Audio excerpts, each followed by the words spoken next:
what's going on, everyone? I'm just a typical, average American here today to react and learn about how to get a driver's license in Canada. And apparently, the process is quite a bit different in Canada. I actually already ran into one of those differences when I was trying to look up information about this topic. I found out that we spell the word license differently.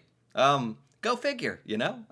But here in the United States, I think it's pretty straightforward how you get a driver's license. Pretty simple. So I'm honestly pretty curious to learn about how that compares to Canada and what it's like in Canada getting your driver's license. And the way we're gonna do that is by taking a look at this little informative video about getting your Ontario driver's license and what that looks like. So, let's take a look.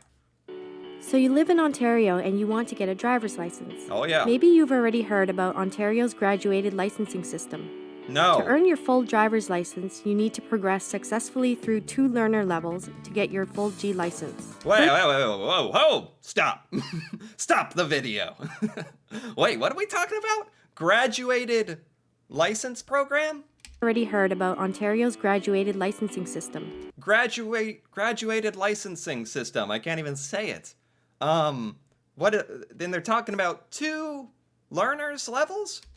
To earn your full driver's license, you need to progress successfully through 2 learner levels to get Full driver's license? What's a full driver's license? Well, I guess like here in the United States, you can get a learner's permit, and then after that, you just get your driver's license, and that's it. It's just the driver's license. This makes it sound like there's quite a bit more steps in the process of getting a driver's license in Canada, actually. get your full G license. Full G license. Is that like a technical term? G license? What does that stand for? First is G1, and to get it, you have to be at least 16 years old and medically fit. You need to Okay. pass vision and knowledge tests on the rules of the road and traffic signs. The G1 license allows you to start learning to drive, but with several driving conditions. Oh, this G1 license, level 1. There's levels. Oh my god, this is a lot more intimidating in Canada. Maybe it's a good thing, you know, here in the United States, like, it's not that hard to get your full, like, driver's license. You can be a 16-year-old kid and get it. If at 15 you maybe take a class or get a learner's permit by passing a test, drive for a few months with someone teaching you, bam, if you pass a written test and then later you pass a driving examination, you just get your driver's license at the age of 16. It's really not that big a deal, frankly. But you have to be at least 16, and you're just getting this first level, which sounds equivalent to what we would call a learner's permit in America. Is a Canadian G1 license, I think, kind of the same thing. Attached. Next is G2. To enter G2, you'll need to pass the G1 road test. The G2 Oh. license allows you to continue to improve your driving skills. It has fewer conditions. To get your full G license, What are these conditions? So after G1, or the learner's permit in America, we would just go on to getting the license. We'd just be like, enough of this. I passed the test and I get the responsibility of operating a giant machine at high speeds on the road in public. I deserve that right. But in Canada, you have to go to G2, level 2. It has fewer conditions, fewer limitations. I wonder if they'll get specific on the limitations of the different levels. allows you to continue to improve your driving skills. It has fewer conditions. To get your full G Wow. license and full driving privileges, you need to pass the G2 road test. But remember, for all drivers 21 and under, there is still a 0 BAC, which is a 0 blood alcohol concentration rule. Getting your driver's license takes Wow, there are a lot more steps and like an extra written test. There's a road test until you can get the full G license. It's more difficult in Canada to get your license. That's for sure. Just based on this information already. I like that, you know? Like I've always thought it was kind of weird, like between you and me, that it's pretty easy to operate something that's a pretty big responsibility, like in public, like literally, jokes aside. And in Canada, it makes it sound like they want you to prove yourself a lot more worthy of the responsibility, which it's hard to argue against that, honestly. AC, which is a zero blood alcohol concentration rule. Getting your driver's license takes some time. Graduated licensing has minimum and maximum times. Once you get your G1, It takes at least 24 months. 24 months to complete the G1 and G2. 2 years? Wait, when do you start this? Do you start this when you're 16? You can't get a full license till the full G license till you're 18? Or it's at least 2 years. That's unheard of in America. Gosh, a lot of kids like can get their license at 16 because you can get a learner's permit when you're 15. At least, it changes depending on what state you're in. And maybe this changes depending on what province you're in. But depending on what state you're in, generally, you can get behind the wheel supervised at 15 and get your license when you're 16, which Canada makes it sound like much more of a process. it'll take you a minimum of 24 months to get your full G license, 20 months if you take an improved driver education course. 20 months. I think in America, how long do you have to have a learner's permit? I don't really remember, like 8 months or a year. Like, yeah. So honestly, you can have the full license and be driving alone in your car, unsupervised, full privileges, like nothing constrained, full driver's license. There's no levels. It's just the one license. You can get that like pretty soon when you're 16. Like this really kind of, I don't know, this really kind of makes me think about that a little bit, what we're doing over here. You have a maximum limit of 5 years to finish, or your current license will expire and you'll have to start all over again. To Oh, get started, you'll need a copy of the official Ministry of Transportation Driver's Handbook. This is the go-to guide for information on learning to drive, rules of the road, safe oh. driving practices, and how to get your license. Man, it makes me wonder, like, is there a big difference between Canadian laws of the road? Like, is the difference between driving in America and driving in Canada that different? I would imagine not that different. I don't know. Is there like French on some of the road signs, or trying to there'd be kilometers, right? Things would be in kilometers, I think.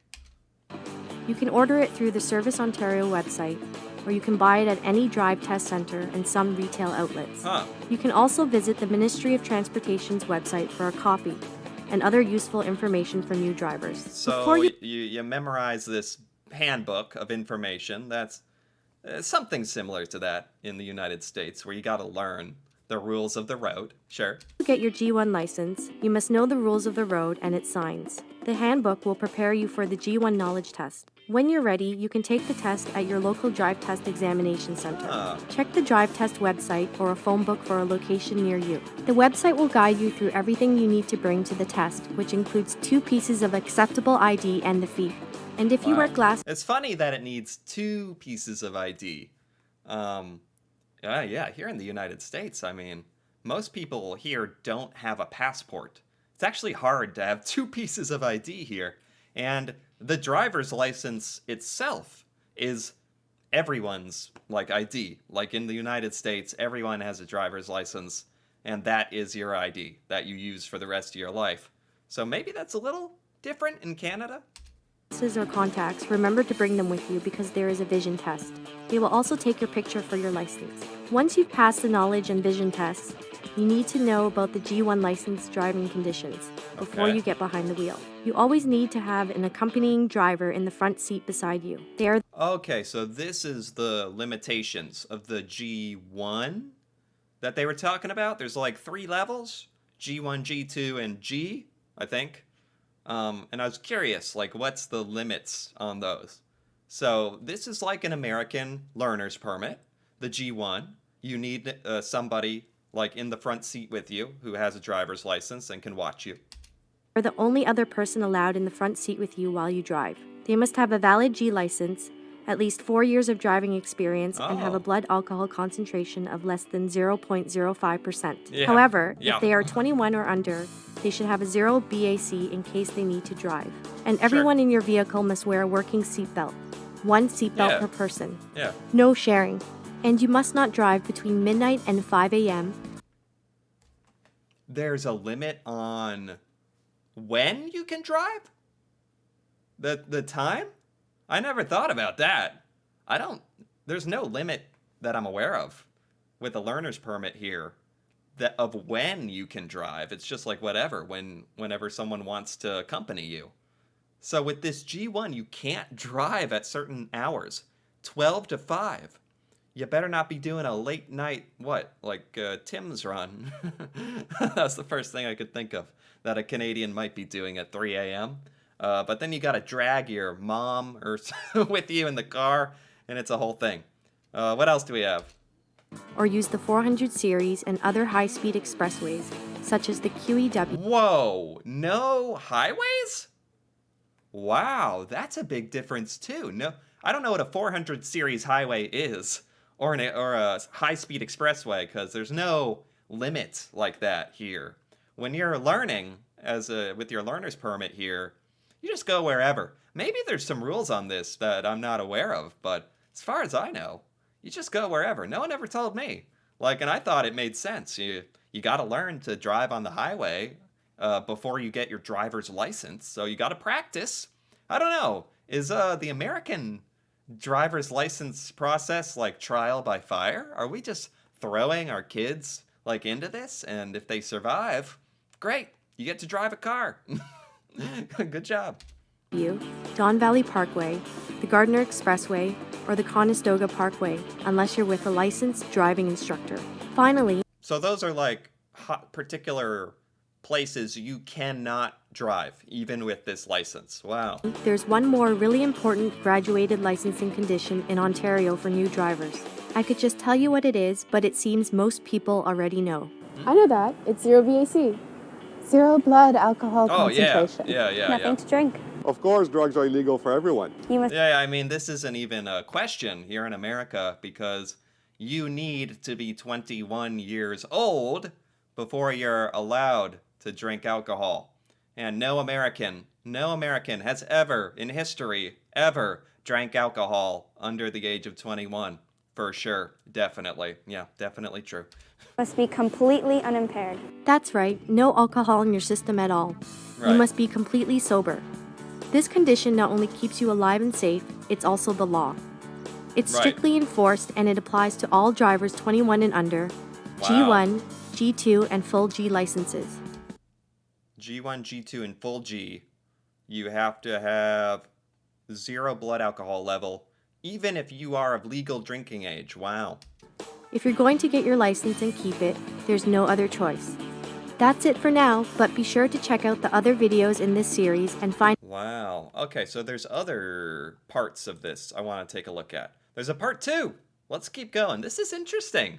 There's actually a lot more differences between getting a license in Canada versus getting a license in the United States than I thought there would be. There's significant difference. It's tougher in Canada. There's more limitations, a little more thoughtfulness in how you get it. And I think I like that. I like that. It's just safer. In the first episode of this series on getting your Ontario driver's license, we checked out how to get your G1 license and looked at the restrictions that G1 drivers have. Now it's time to develop a plan that will get you some practical driving experience and encourage you to keep learning. To start, let's visit a driving instructor. Driving instructor. Well, So this is like an official class. Do you have to go to a class, or can't you just drive around with your guardian? I think that's pretty much how most people I know did it. Although there's driving classes like in high school that you can take too. the idea of G1 is to have the new driver safely begin to get practical driving experience in order to keep learning and gain confidence.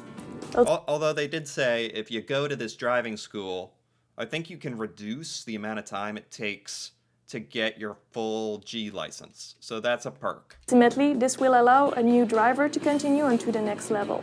For new drivers, it's often better to attend an approved driving school, but it's an individual choice. The Ministry of Transportation's website lists the schools offering approved beginner driver education courses. Okay. If you successfully complete an approved course with one of these schools, you can get a 4-month reduction in the minimum time you spend in G1. There we go. That's 8 months instead of 12. And you have 1 year to Okay. complete a beginner driver education course with an approved course provider. It's fine if a family member wants to teach you, but it's important to have someone teach you who's knowledgeable and a good teacher. I think most parents do the teaching in America because I don't think there's any like driving school reduction perk that happens here. It's just like you have to clock a certain amount of hours driven with a guardian when you have a learner's permit. And that's how you learn, pretty much. Some new drivers are going to be more comfortable learning with a friend or family member. True. But remember, unless it's an approved course, you won't get a time reduction. Even taking beginner driver's education, you're still going to need lots of practice. And a parent or whoever you practice with always needs to meet all the conditions of being an accompanying driver. Right. The minimum 4 years driving experience. I think that's different. I maybe there's technicalities here I don't know about in the U.S., but it doesn't really matter. I mean, most adults in the U.S., by the time they're teaching their children to drive, have had their license well over 4 years. I wonder if in Canada this system makes people like prolong like getting a license, or maybe Canadian public transportation is better as well, and that's a reason people wouldn't do this immediately. Most Americans just immediately get the learner's permit as soon as they can, maybe 15, and get a license at 16. Yeah, although I've heard that recently that trend has been going down. Like kids don't care as much about getting the car as soon as possible. Now that you got the cell phones and the computers to entertain themselves and the games, not so important to like be able to drive yourself places. So I don't know. Maybe that's kind of a shame. Back in my day. Anyway, let's keep going. But first, before driving at all, you need to sit down together and come up with a plan. A plan isn't as complicated as it might seem. You just need to create a general outline covering how you will learn and practice. It's about who's going to teach you, when, where, and how. What? This is a good time to review the important Is this mandatory? Cause this is a lot of work. Is this mandatory? Doing the whole planning thing? Is that just me being lazy? I mean, it's funny because to Canadians, this is like how it is. But to me, this just seems like a ton of work. Oh my God. driving conditions placed on a G1 driver. Do you remember all 5? Sure, 0 BAC. Right? 0 blood alcohol concentration. Everyone in their car has to have their own seatbelt. No driving after midnight. No driving at all between midnight and 5 a.m. Stay off the 400 series highways.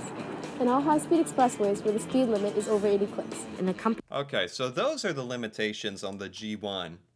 I'm going to skip ahead to part 3 here, and hopefully they're going to teach about the G2? This is the 3rd video in our series on getting your Ontario driver's license. In this video, we're going to show you how to get your G2 license. Okay, I think I'm most interested in this G2 license because it's the one we don't have an equivalent to it here in the United States.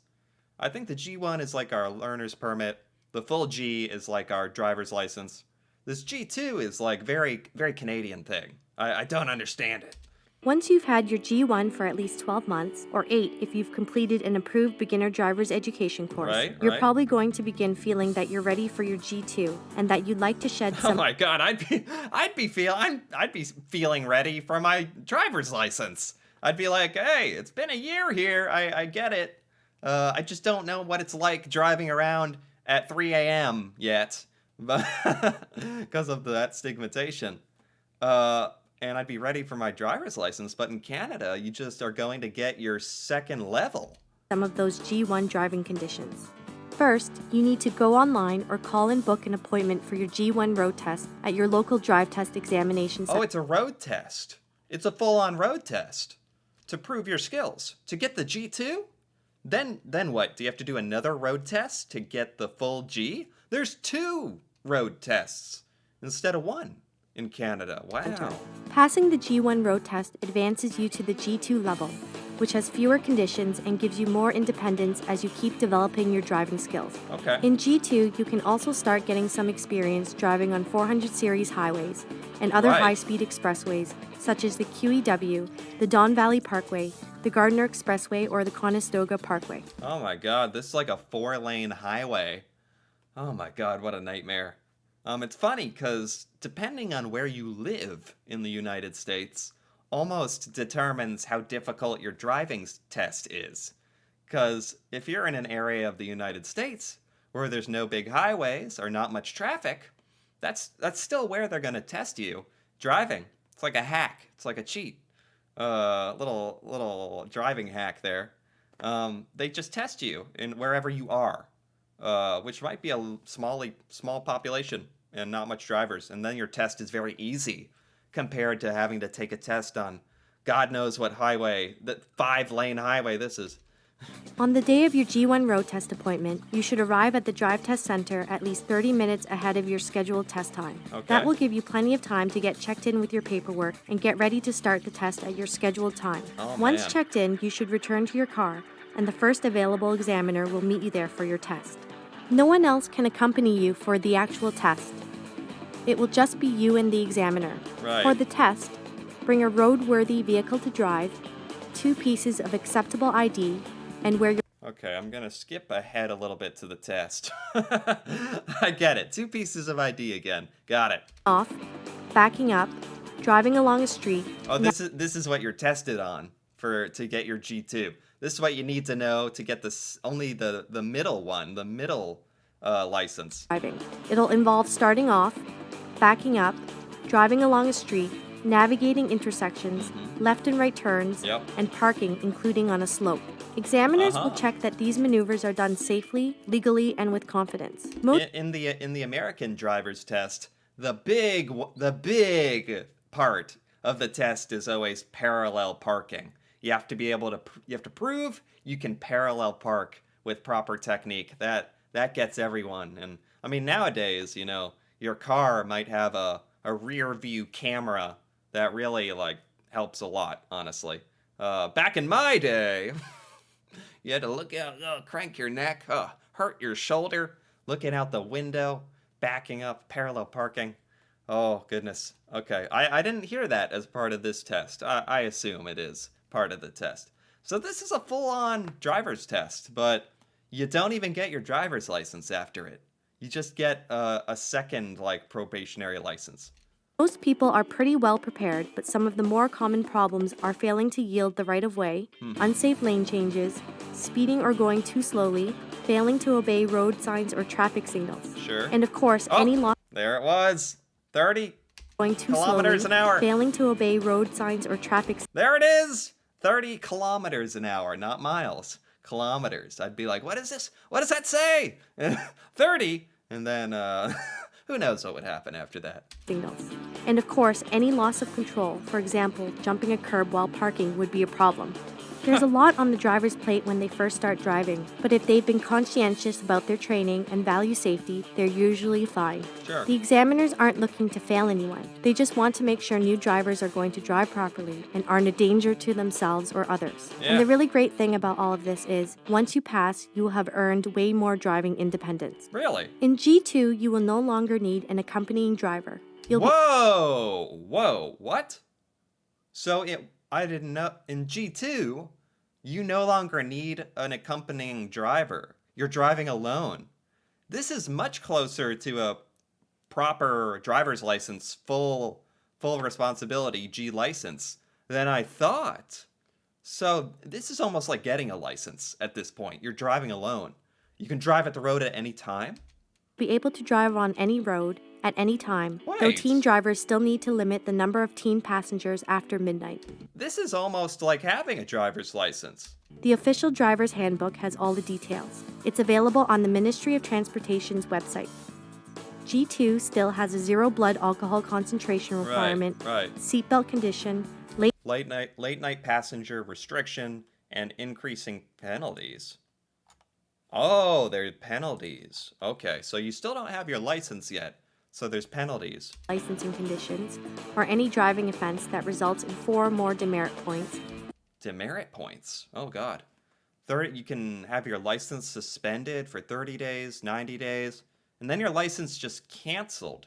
Like if you get pulled over, you get one of these offenses, a strike, a demerit. The first offense is a license suspension for 30 days. That means no more driving. Second offense, 90 days. Wow. Third, the driver's license is taken away, and they will have to restart the graduated licensing program. I think we have more of a point system, where you're pretty much good to keep driving. If you get pulled over, they might give you a strike or a point on your record. There might be ways to remove that as well.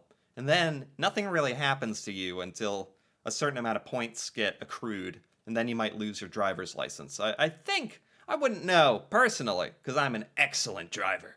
But I think that's how it works here in America. Drivers can't stay with a G1 license forever. They have 5 years from the start of G1 to get their full G license, otherwise they'll have to start over. Okay. Wow, okay, so let's check out the final part here. I didn't realize getting a G2 is almost like getting a full license. It's very close. Wow. So what's it like getting the full G license then? I think that's what part 4 here is about. This is the 4th and final video in our series on how to get your driver's license. And today we're going to cover how to get your full G license and keep it. If you've been in G2 for at least 12 months, and more importantly, you feel you're ready, then wow, you're just driving around like normal, alone, and you have to do that for a year. Just the sheer amount of time it takes to get your full license in Canada, compared to the United States, is fascinating to me. It's much longer. It's more difficult. Yeah, and it's hard to argue against that. I think as a young teenager, I would have been very, very mad about all of this. Very angry if this was my system. I was very happy that it's pretty darn simple to get a driver's license in America. Maybe too simple, though, after hearing all this. This is a lot more steps to it. Maybe for good reason. and it's time to make an appointment with your local drive test center for your G2 road test. The process is much like that for the G1 road test. Oh, yes. You should show up 30 minutes early with a roadworthy vehicle, 2 pieces of acceptable ID, the test fee, and glasses or contacts if you need them. Right. Check in first and then wait for the examiner in your car. The examiner will require you to fill out a declaration of highway driving experience form in the car before your test. Okay. In the G1 road test, there are tests on basic driving skills, straight line driving, observing speed limits, turns, and braking. But for G2, examiners are going to look for a higher level of driving skill and Oh man, this would make me so nervous. Because in the G2 test, like it's in the G1, they're like, okay, you can drive. In G2, it's like they're really watching you and they expect you to have a year more worth of experience to get that full G license. This would be really kind of nerve-wracking, this test. confidence. By this point, the driver will have had at least another 12 months of driving experience and should have mastered more advanced driving techniques, Oh boy. such as highway merging, lane changing, and maintaining highway speed. Sure. These items in particular can lead to the common problems we find in the G2 road test: failing to yield the right of way, unsafe lane changes, speeding or going too slowly, and failing to obey road signs or traffic signals. Okay, I mean, it's reasonable. It's all reasonable at the end of the day. That's all stuff you should be able to do as a competent driver. Chapter 6 of the Official Driver's Handbook covers everything the driver needs to know for the G2 road test. Now the end is in sight. Oh, Pass the G2 road test and you will have earned your full G license and all the independence that goes with it. aha! But just before we wrap up this last video, let's review the top 4 ways young drivers can jeopardize their driving privileges and safety. Oh. After all, you put a lot of time and effort into getting that full G. You want to keep it. Yeah, no kidding. Oh my god, so much more effort in the Canadian system. You don't want to jeopardize it. Research shows when you're not wearing a seatbelt, you're 28 times more likely to be killed when involved in a The top 4 fatal ways? Well, I'd say one of them has collision. got to be ignoring the seatbelt rules. Everyone in the car has to have their own seatbelt. Seatbelt, sure, sure. Speeding, street racing. Yeah. Anything that distracts the driver. Cell phone. Oh my God. I don't even like. So many people, and you can see it, so many people have their cell phone out while they're driving. Like that, I don't know when this video was made, based on that icon they have for the cell phone, but holy cow, this has become like a huge thing where everyone just has their phone out while driving, I think. It's kind of scary. Phones, texting, eating. No MP3 players, notebooks, video games.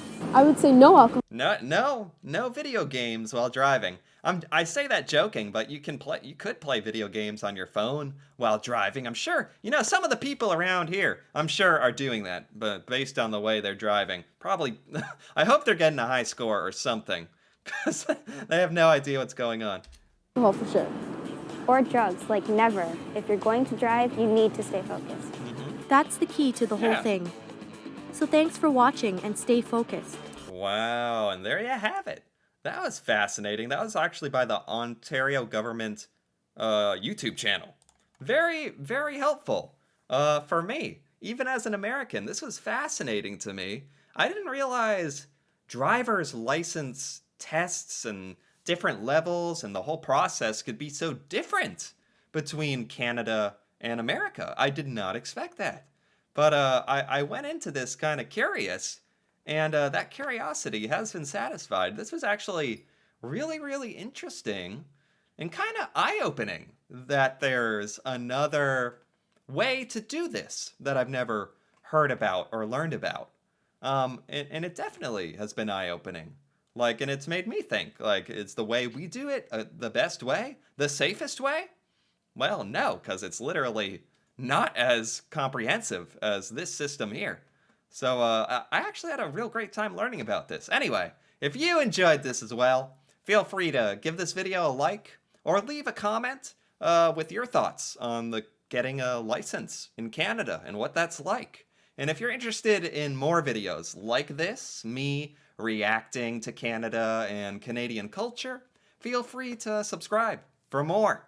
And until then, thanks for watching, and see you next time.